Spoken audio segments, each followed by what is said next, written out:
Jemaat Allah ini berkati Tuhan, bersyukur kepada Allah untuk semua kebaikan, kemurahan dan cintanya. Dalam anugerahnya bersama dengan saya Pendeta Dr. Hanas DTH, dalam program Reministri kita akan mendengarkan firman Allah yang sejuk, yang membuat kita semakin bertumbuh, berakar dan berbuah di dalam Yesus Kristus Tuhan kita. Amanat agung Yesus Kristus dalam Matius 28 ayat 19 sampai 20 bukanlah sesuatu yang baru bagi orang Kristen. Umumnya setiap orang percaya paham tentang amanat agung tersebut, namun pemahaman tersebut kurang diimplementasikan. Apakah kita tidak berdoa untuk amanat agung tersebut? Apakah kita tidak paham tanggung jawab untuk melakukan amanat agung tersebut? Apakah kita tidak memiliki dana untuk melakukan amanat agung? Bahkan kita bisa mengupayakan keuangan untuk amanat agung.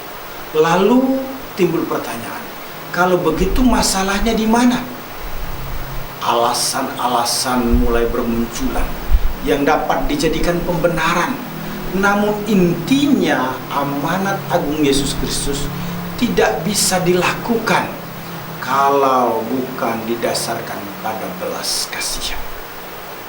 Belas kasihan yang ada pada Yesus Kristus menjadikan manusia berdosa mendapat kesempatan untuk menerima pengampunan dosa, sehingga beroleh kepastian hidup kekal. Belas kasihan yang sama yang ada pada Yesus Kristus tersebut semestinya dimiliki juga oleh setiap orang percaya, sehingga bisa melakukan amanat agung Yesus Kristus. Tema firman Tuhan saat ini adalah implementasi amanat agung dengan belas kasihan.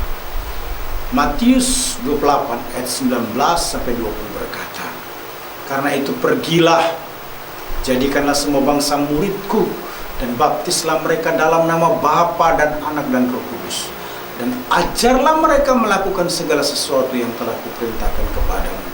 Dan ketahuilah, aku menyertai kamu senantiasa sampai kepada akhir zaman." Tekanan amanat agung adalah menjadikan semua bangsa murid Yesus Kristus, yang harus dimulai dengan memberitakan Yesus Kristus adalah juru selamat. Implementasi amanat agung dengan belas kasihan. Pertama, pergi dengan belas kasihan. Matius 28 ayat 19 bagian A berkata, "Karena itu pergilah, jadikanlah semua bangsa muridku." Menarik sekali saudara-saudara. Istilah pergi dalam naskah Yunani poreutentes merupakan participle atau imperative sense, aorist middle nominative maskulin, second person plural, dari kata dasar pore umai. Secara leksikal bisa diartikan pergi atau berangkat. Secara gramatikal, istilah poreutentes bermakna kamu sekalian pergi, satu tindakan aktif yang mendahului memuridkan. Tekanan kata pergi terkait dengan pengutusan atau misi, artinya ada orang-orang tertentu yang terpanggil untuk menjadi utusan misi guna memberitakan Injil bahwa Yesus Kristus adalah juru selamat, di mana setiap orang harus menerimanya secara pribadi dan memberikan hidup bagi Allah untuk menjadi muridnya. Mengapa dan siapa yang harus pergi? Satu pertanyaan yang harus dijawab. Roma 10 ayat 13 sampai dengan ayat yang ke-15 berkata demikian. "Sebab barang siapa yang berseru kepada nama Tuhan akan diselamatkan. Tetapi bagaimana mereka dapat berseru kepadanya jika mereka tidak percaya kepada Dia? Bagaimana mereka dapat percaya kepada Dia jika mereka tidak mendengar tentang Dia? Bagaimana mereka mendengar tentang Dia jika tidak ada yang memberitakannya? Dan bagaimana mereka dapat memberitakannya jika mereka tidak diutus? Seperti ada tertulis, betapa indahnya kedatangan mereka yang membawa kabar baik." Kalau seseorang karena kesibukannya tidak bisa pergi secara teratur untuk menjangkau jiwa-jiwa bagi Kristus, maka semestinya memberikan dukungan doa, finansial, atau apa saja yang bisa membantu kelancaran atau kelangsungan penjangkauan jiwa-jiwa bagi Kristus. Umat Allah ini berkati Tuhan, menarik sekali. Implementasi amanat agung dengan belas kasihan dimulai dengan pergi dengan belas kasihan. Kemudian yang kedua adalah membaptis dengan belas kasihan. Matius 28 ayat 19 bagian B berkata, dan baptislah mereka dalam nama Bapa dan Anak dan Roh Kudus, dan ajarlah mereka melakukan segala sesuatu yang telah kuperintahkan kepadamu, dan ketahuilah aku menyertai kamu sampai kepada akhir zaman. Itu kelanjutan dari ayat 20. Menarik sekali. Istilah baptislah dalam bahasa Yunani baptisontes merupakan verb participle atau imperative sense, present active nominative maskulin second person plural dari akar kata baptis. Secara leksikal artinya baptis. Secara gramatikal istilah baptisontes bermakna kamu sekalian lakukanlah terus-menerus secara aktif membaptis. Tekanan kata baptis harus dilakukan dalam nama Yesus yang merupakan pemilik dari setiap orang yang dibaptis. Baptisan adalah merupakan kesaksian bahwa seseorang telah menjadi milik Yesus dan berkomitmen untuk bertumbuh secara rohani melalui persekutuan gereja lokal. Baptisan bermakna mengenakan atau satu dalam Kristus dan berhak menerima janji-janji Allah. Galatia 3 ayat 27 berkata, karena kamu semua yang dibaptis dalam nama Kristus telah mengenakan Kristus. Selanjutnya ayat 28 sampai dengan 29. Dalam hal ini tidak ada orang Yahudi atau orang Yunani, tidak ada hamba atau orang merdeka, tidak ada laki-laki atau perempuan, karena kamu semua adalah satu di dalam Kristus Yesus. Dan jikalau kamu adalah milik Kristus, maka kamu juga adalah keturunan Abraham dan berhak menerima janji-janjinya. Baptisan sangat menekankan kesatuan tubuh Kristus karena kita milik Kristus. 1 Korintus 12 ayat 12 berkata, karena sama seperti tubuh itu satu dan anggota-anggotanya banyak, dan segala anggota itu sekalipun banyak merupakan satu tubuh, demikian pula Kristus. Ayat 13 sampai dengan 14 selanjutnya berkata demikian, sebab dalam satu roh kita semua, baik orang Yahudi maupun orang Yunani, baik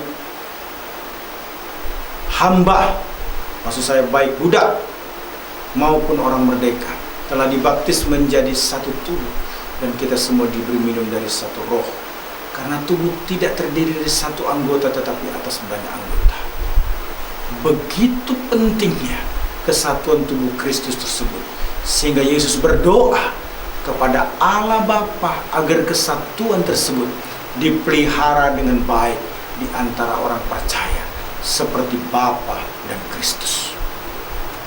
Yohanes 17 ayat yang ke-11 berkata, dan aku tidak lagi ada dalam dunia, tetapi mereka masih ada dalam dunia, dan aku datang kepadamu ya Bapa yang kudus. Peliharalah mereka dalam namamu, yaitu namamu yang telah engkau berikan kepadaku, supaya mereka menjadi satu sama seperti kita. Karena kita bersatu, maka kita kuat untuk saling meneguhkan dan membantu menggenapi amanat agung, yakni menjadikan semua bangsa murid Yesus Kristus. Baptisan sangat menekankan kelayakan menerima janji berkat Tuhan karena kita milik Kristus atau diidentikan menjadi keluarga Abraham di dalam iman. Ulangan 30 ayat 9 sampai 10 menyatakan hal tersebut. Tuhan Allahmu akan melimpahi engkau dengan segala kebaikan dalam segala pekerjaanmu, dalam buah kandunganmu, dalam hasil ternakmu, dan dalam hasil bumimu. Sebab Tuhan Allahmu akan bergirang kembali karena engkau dalam keberuntunganmu, seperti ia bergirang karena nenek moyangmu dahulu. Apabila engkau mendengarkan suara Tuhan Allahmu dengan berpegang pada perintah dan ketetapannya yang tertulis dalam kitab Taurat ini, dan apabila engkau berbalik kepada Tuhan Allahmu dengan segenap hatimu dan dengan segenap jiwamu. Berkat Tuhan dalam bisnis dan keluarga menjadi sarana yang Tuhan berikan untuk digunakan mendukung pelaksanaan amanat agung Yesus Kristus. Yang terakhir, mengajar dengan belas kasihan. Matius 28 ayat 20 berkata, dan ajarlah mereka melakukan segala sesuatu yang telah kuperintahkan kepadamu, dan ketahuilah aku menyertai kamu sampai pada kesudahan zaman, sampai kepada akhir zaman. Istilah mengajar didaskontes dalam naskah Yunani merupakan bentuk participle atau kembali imperative sense, present active nominative masculine second person plural dari akar kata didasko. Secara leksikal diartikan mengajar atau berbicara dalam satu perkumpulan. Secara gramatikal bermakna kamu sekalian lakukanlah mengajar terus-menerus. Jadi tindakan membaptis dan mengajar merupakan perbuatan yang dilakukan terus-menerus sewaktu dengan kata kerja pokok. Dalam hal ini adalah matetusate, artinya memuridkan. Jadikan semua bangsa murid. Oun matetusate tak etne, karena itu jadikan semua bangsa murid. Istilah didaskontes autos te erein dalam Matius 28 ayat 20 diartikan mengajar mereka dengan tujuan melakukan, yakni melakukan segala sesuatu yang telah kuperintahkan kepadamu. Matius 28 ayat 20. Mengajar merupakan langkah peneguhan yang menuntun kepada terciptanya hubungan intim dan pengenalan akan Allah, yang sekaligus melengkapi orang percaya dimaksud untuk terlibat di dalam penginjilan. Umat Allah yang diberkati Tuhan Yesus Kristus, semua orang percaya harus diajar firman Allah sampai akhir hayat, karena firman Allah adalah aset modal milik pusaka yang mengkirangkan atau membahagiakan. Bisa dilihat di dalam Mazmur 119 ayat 109 sampai dengan 112. Orang muda harus dididik firman Allah agar di hari tua jalan hidupnya baik. Amsal 22 ayat 6 berkata, didiklah orang muda menurut jalan yang patut baginya, maka pada masa tuanya pun ia tidak akan menyimpang daripada jalan itu. Orang muda harus dididik firman Allah agar tidak emosional. Efesus 6 ayat 4 berkata, dan kamu bapak-bapak, janganlah bangkitkan amarah di dalam hati anak-anakmu, tetapi didiklah mereka di dalam ajaran dan nasihat Tuhan. Orang muda harus didik firman Allah agar memberikan ketenteraman dan mendatangkan sukacita. Amsal 29 ayat 17 berkata, didiklah anakmu, maka ia akan memberikan ketenteraman kepadamu dan mendatangkan sukacita kepadamu.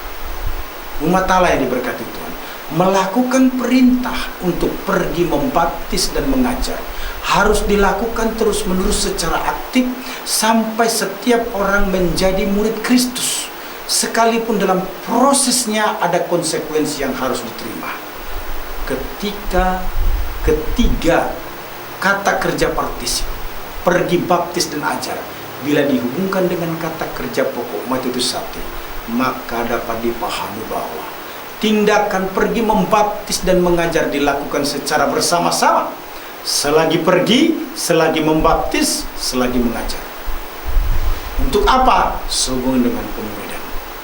Penyertaan Tuhan sehubungan dengan pelaksanaan pemuridan. Bagi Kristus tidak kita lakukan sendiri, melainkan disertainya. Penyertaannya ditunjukkan melalui kehadiran Roh Kudus dan firman-Nya, sehingga bagi setiap orang yang melaksanakan discipleship atau pemuridan tidak perlu takut atau ragu-ragu, melainkan mengerjakannya dengan penuh keyakinan dan pengabdian kepada Allah. Kita harus melakukan amanat agung sebagai bentuk tanggung jawab, namun harus dikerjakan atau didorong oleh belas kasihan. Hari ini Tuhan mengingatkan kepada kita bahwa implementasi amanat agung dengan belas kasihan dimulai dengan pergi dengan belas kasihan, diikuti dengan membaptis dengan belas kasihan, dan yang tidak kalah pentingnya juga yang ketiga adalah mengajar dengan belas kasihan. Tuhan Yesus memberkati. Immanuel. Amin.